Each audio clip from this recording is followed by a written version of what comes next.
Hi, this is Book Date, and I'm your host, Lisette. And today we are talking with Sebastian Nothwell, a male romance writer. Um, and I am really excited to talk to him. I read some of his latest book, Fiorenzo, and I've already warned him this is writers hate to hear people gush about their books to their face, but he's just going to have to deal. The book has such rich and decadent language. I mean, it is truly like eating pick your favorite dessert times 100. It is the chocolate lava cake, but it's chocolate lava cake licked off your lover's body. I don't even know. It is like being stroked with furs. Truly, there is. This is not dumbed down um, writing in any shape or form. There's Latin. There are words that you are going to use the lookup feature on your Kindle and mean it. And I have to tell you, I have never done that before, and was so thrilled that there were words I could learn, and there were words that I truly had to um, truly had to stop and understand. The way I was actually describing your book to some friends of mine, and I said, yes, it might be able to be characterized as erotica. Yes, there's sex in it, but the parts of it that sort of most grabbed me were when his shirt falls off his shoulder and it's like, oh my God, is that sexy? It wasn't necessarily just the mechanics, I guess. And that is what made it so wonderful. It also, I mean, there's the decadence of the language is really, truly amazing. And in a perfect world, I would love to write like that. My books are much, not basic, but sort of much more straightforward. Yours was like going on a fantasy retreat. I mean, it was transporting to somewhere else. So, as I said, you write male romance. But I was trying to get a handle on the genre. So, I'm going to ask you to sort of describe where this would get shelved um, in a bookstore or a library. Where do you think this fits? Well, first of all, thank you for all of those very kind words. It's a relief to know that this read as merely indulgent Sorry. and not just self-indulgent, because it certainly felt very self-indulgent writing it. But as far as genre, I think now that romantasy exists, I can kind of shove it over there, but I've also described it as historical fantasy, where it's more like fantasy world building with a more real world grounding to it. And the other genre that comes up is what's called a fantasy of manners, which is a fantasy that focuses less on the elves and wizards and big magic spells and more on the we're creating an alternate world with its own social customs that we will be forcing our characters to live out rigorously. And I did, having written Regency, which is all manners and it's balls and fancy dresses and manners. That's the core of Regency. Um, And it's and perfect. yes, it very much felt adjacent to that. I mean, it was, now I'm you call the world of that book Halcyon, but it read very much sort of like a medieval or plague time medieval Venice. So I didn't know exactly, but I felt like that was maybe the genesis. You have the masks and the whatnot.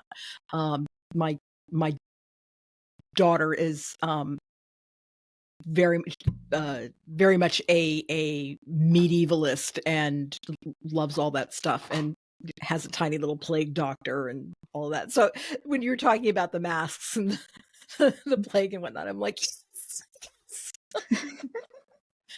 All right. We're gonna get to the meat of the interview. So, and because I really want to know your answers to these questions, especially because that book um was so different in the best possible ways. It wasn't different for the sake of difference. It was different because I really feel like we should have more of that. Um, so, first question, and this is hard because they're simple, but that doesn't make them easy. What is your favorite romance novel?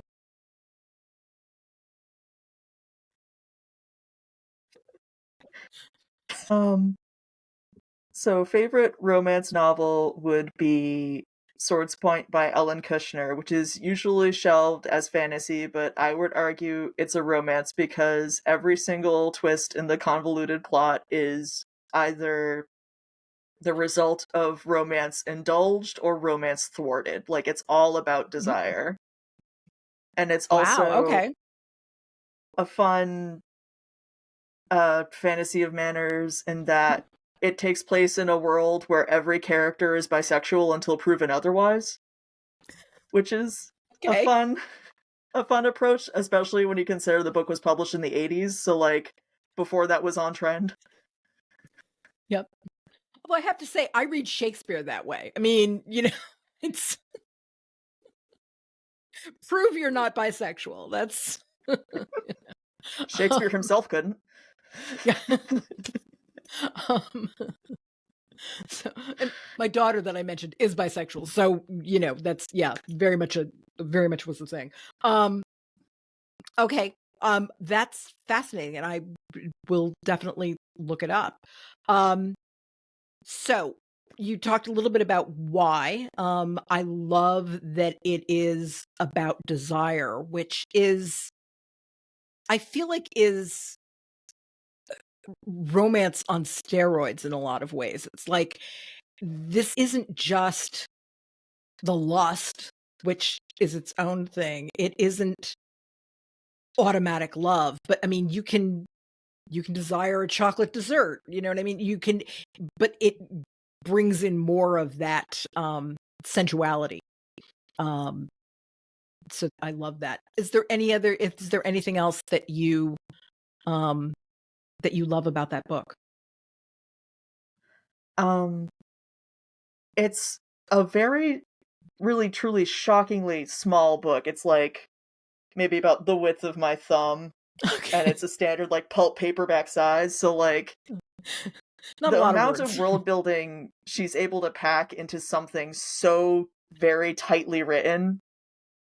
I wish I was that good at anything, because you've seen Forenzo, you see I did not pack the same amount of world building into the very small There's a lot of world building there, and it is so textural, and it is so defined. I mean, I hopefully this is not a spoiler because that's not what I'm trying to do. But I mean, talking about Forenzo living on the landlocked ship, that they've now turned into residences. It was like, oh, I want to see it. I want to go there. Like, where is this? This has got to be real somewhere. But yeah, It I was mean, there. real in New Bedford Oh, until I want to okay. say the mid 19th century. There was a ship that they dry docked in the harbor and turned into a brothel, but then they burned it down. So, Oh, that seems a lost opportunity. Nowadays, truly. God, can you imagine? It's Can you imagine what that would go for on Airbnb? It's Truly. okay. All right, so we've talked about what your favorite book is. We've talked about why. The next question that we ask readers, to try and find their perfect, next book is, what are the tropes that you love? I'm a sucker for hurt comfort. That Okay. is number one, right up Now there, describe which that. That one doesn't come up a lot. So when you say hurt comfort, what do you mean by that? It comes up more often in fan fiction circles for a lot of reasons, but Mhm. basically, at its core, it's when a character is hurt and then comforted. Okay. That's it's So very what it says on the tin. so what we hope for in real life that doesn't happen quite as often as we might like it to. Okay, cool. All right, hurt comfort. Are there any other ones? I'm big into Black Cat Golden Retriever. That was trending for a while last year. Yep. And it does retroactively describe all of my books. So yeah, I think it's fair to say. In fairness to every author that I was going to force to be on camera and be interviewed and whatnot, I did a self interview, and yeah, in doing that, realized that all of my books, and I've got like 25 of them at this point, all of my books fall under the same category: difficult women and men strong enough to love them. And it's like, yeah, it's you know, Black Cat, Golden Retriever, sure, it's I Yeah, love that. Am I looking for it's a that in potent real life? A combination. little, yeah. Okay, so you've got Hurt Comfort, you've got Black Cat, Golden Retriever. Any others? Um, it's hard because like there are things I feel like are tropes that I don't necessarily have a word for, Okay, but so just what would those like be? We can make new tropes here. and now the trope building portion. Sure. Um, I just like when a character's intended self-sacrifice is undermined. That's Okay, very fun for me. I like that. Where, yeah, No, and that's not something that you're ever going to see. I could see it in fan fiction. I don't know that you're ever going to see it. It's never going to show up on an Amazon category. It's not. It may not even ever show up on an Amazon keyword. But yeah, I could definitely see.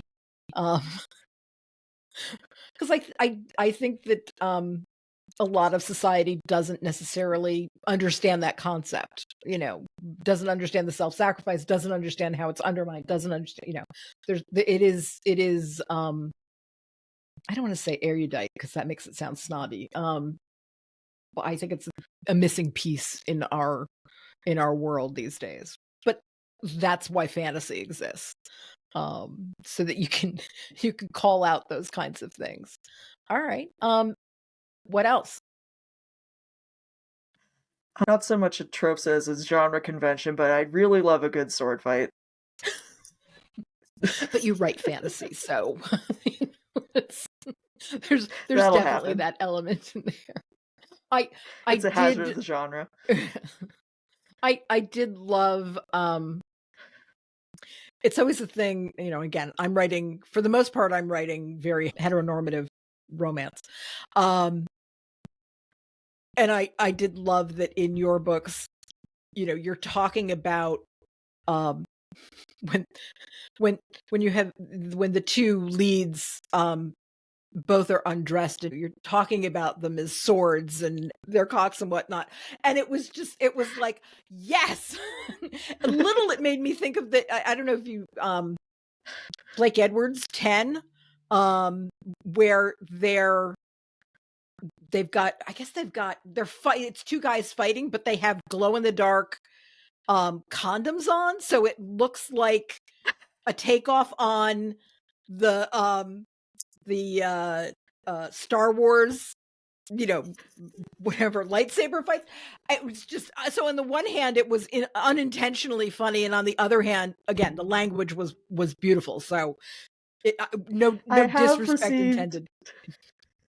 I have received some notes from readers to cool it with the sword metaphor already. I've been asked to stop. Oh, So I, don't, I beg you. so I'm looking into switching to muskets, but we'll see. Oh no.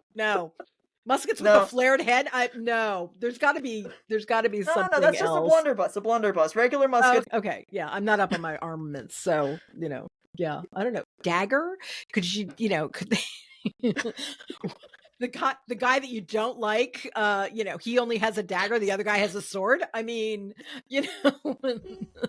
that would be funny. Okay. So now, final question that we ask readers is, what genre are you reading? Not writing, reading right now. Right now I'm reading a lot of nonfiction to try and study up for my next book. So, but yeah, that's part of the reason why I don't write fantasy. And people, non-writers, don't understand this. If you're writing Regency, if you're writing make believe, let's call it that, this, you're creating this world out of whole cloth. You've got to do a tremendous amount of research to get the details right. I don't have that kind of attention span. There's a reason I don't write fantasy. it's part of the reason my fantasy is mostly historical based, because world building is so daunting. Yeah. My daughter wants us to write a romantasy series together, and I'm like, I will do all the relationships because that makes sense to me. You're going to have to do all of the world building because you love that. But she's a hardcore D&D nerd, so well, she can write you up a source book then. It's perfect. Kind of. Yeah, right? I've looked for, with like series Bible, app, series Bible software, it's okay. Those were all the questions that on Build a Book Boyfriend, we develop a search query that then goes to Amazon and then sends readers back their 5 best choices for their next perfect book. For writers, we ask one more question, and that is, how does all of that translate to your writing? So obviously, if you're reading a bunch of nonfiction, and I'm assuming history and whatnot, that's going to show up in your books as world building and all of that kind of stuff. But how does the rest of it end up in your books, or does it not? I've reached the point where it feels very like when all you have is a hammer, everything looks like a nail. And when all you have is romance novels, everything looks like a now what if they kissed? Yeah. I like that. Yeah, the hardest part about writing romance is actually keeping them, especially if you're writing contemporary romance, because in this day and age, how do you keep 2 healthy, normal people who want to be together apart? Whereas if you're writing fantasy, if you're writing your fantasy of manners, in Regency, it's really easy to keep them apart. There's a million reasons why they wouldn't get together. And I can see that, especially with your book Fiorenzo. I don't think I'm spoiling anything. One of the characters is a courtesan, and the other one, I'm assuming he's still mysterious. I haven't gotten far enough in to have him sort of be revealed yet. But I'm assuming, royalty, or at least aristocracy, or obviously he is not Joe the plumber. He's some kind of big deal there. So it's, the fact that you have this very different power dynamic, and very different lifestyles and histories and whatnot, is really tantalizing, because you're like, these people cannot, like, there's no way they could get together and be happy. There's no way they're going to get a happily ever after, right? And so you've got to keep, it's a romance. At the end they have to have their happily ever after. It's just, how is this going to work out? And that is always my favorite part of romance. It's like, how it's going to end. How you get there is, there's a million roads to Rome. So it is truly about the journey, and I do love that. What else? What haven't we covered that you pardon me? I was just saying, with romance, it's really about the journey, and that's what I love about it. It's like, yeah, Yeah, we know where we're going, but how are we gonna carve right. across the map? Yeah. Yeah. How are we gonna carve across the map, and whose heart's gonna get broken, and how is it gonna get put back together, and yeah. Yeah. Um, and with these guys, it's, there's so many secrets and not lies. I mean, I don't think either one of them is being malicious, but there's secrets they can't reveal, and and it's like, no, no, no, no, no, no, no, this is your heart. Like you give up, just give in now. But no, because it's a 600 and some odd page book. There's a lot there to get through yet. And I love that. I loved that it's a good meaty book, and that you can tease out all of those wonderful things. Um, okay. This has been Book Date with Sebastian Nothwell, and I'm Lisette, again, your host. And I hope you will check out Sebastian's book, Fiorenzo. As I said, it is wonderful. It truly made me stay up late, which doesn't happen a lot anymore. I'm a girl who likes her sleep. But yeah, no, that one I was reading until late into the night last night. And it truly is just a wonderful, decadent little delight. So I hope you will check it out on Amazon, and I'm going to leave a link in the notes so you can look it up there. It's